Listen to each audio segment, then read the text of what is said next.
Hey guys, I'm just here with a few more opinions and on Bridgerton season 3.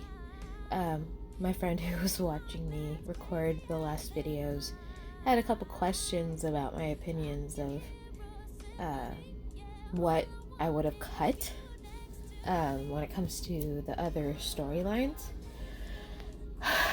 It's hard because they were so well written that they did kind of become integral to the story. A couple of them did anyway. The montages, I love them. Was it necessary? No. Do I like it and would I have kept it? Yes. But was their story absolutely necessary? It wasn't. So it could have been on the cutting room floor, but I like them. So personally, I wouldn't have cut them. Cressida's storyline. Cressida's storyline. It was a very big piece of Eloise and her character arc and her character growth. Having Cressida there was a writing tool for that. But I think that's where it should have ended. The whole business of Cressida and her gilded cage and, all that.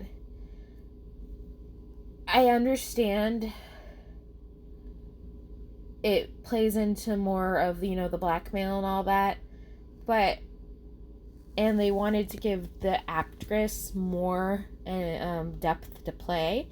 And don't get me wrong, I love the actress and I understand that decision from, a producer's standpoint of wanting to, make your actors happy. But it wasn't necessary. It absolutely wasn't necessary. I think Cressida should have kind of stayed the mean girl. And that's okay. That's okay to have just the mean girl in a show. You don't have to get into everybody's background story. The show is called Bridgerton, not Mayfair and the people in it. Like, if you want a show about everybody in the town, rename it. And say, call it Mayfair and the people in it based on Bridgerton. Based on Julia Quinn's Bridgerton books. But it's called Bridgerton. And my biggest complaint about the season was that it did not have enough of Colin in it. It's called Bridgerton for a reason. So, I definitely would have at least shortened Cressida's arc and kind of just into part 1 in episode 5. And once the whole Lady Whistledown of it all kind of unwinds, then, we didn't have to get into her parents and her getting sent off to her Aunt Jo. That wasn't necessary. Her serving the purpose to be kind of the opposite to Eloise, and Eloise's character arc serving that purpose, and then the purpose of claiming to be Lady Whistledown and the blackmail plot. That makes sense, but there was a lot of time wasted on the scenes of the dynamic between her and her dad and her and her mom. Bye. I skipped through it. Honestly, I skipped through it. I was like, I don't care. I don't care. Again, nothing to say about the actress. She's phenomenal. But maybe it's just me. Maybe it's just because I'm like, meh about that character. But I don't think it was necessary.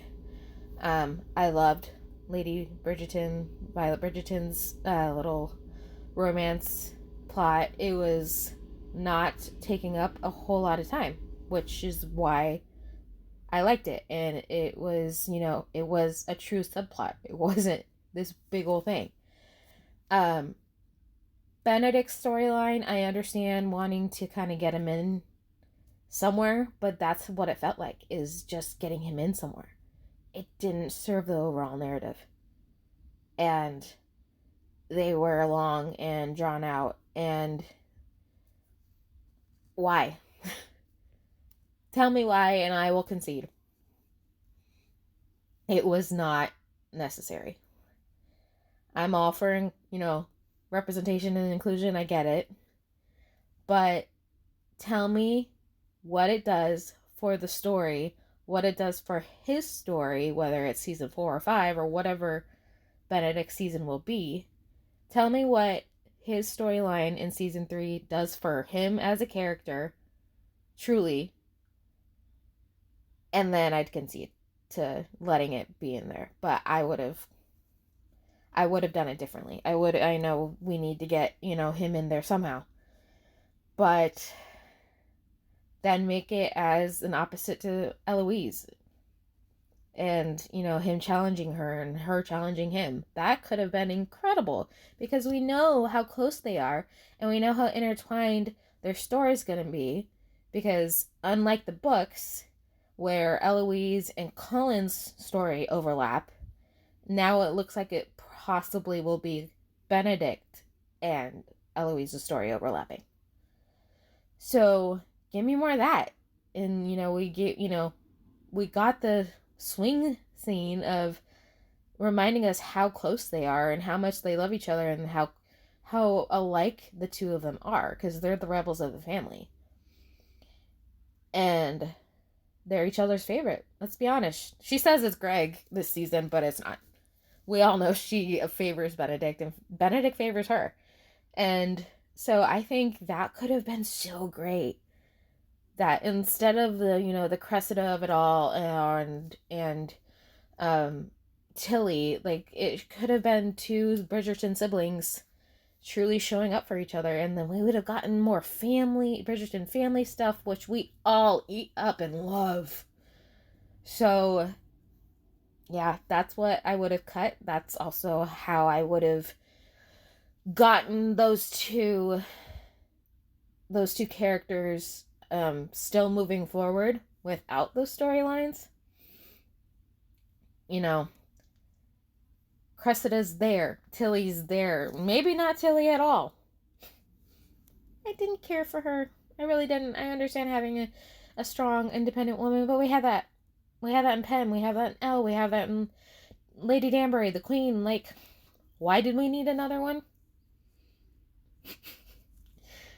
I truly think both of those storylines could have just kind of been meshed into one by using Benedict and Elle to play off each other. That's just me.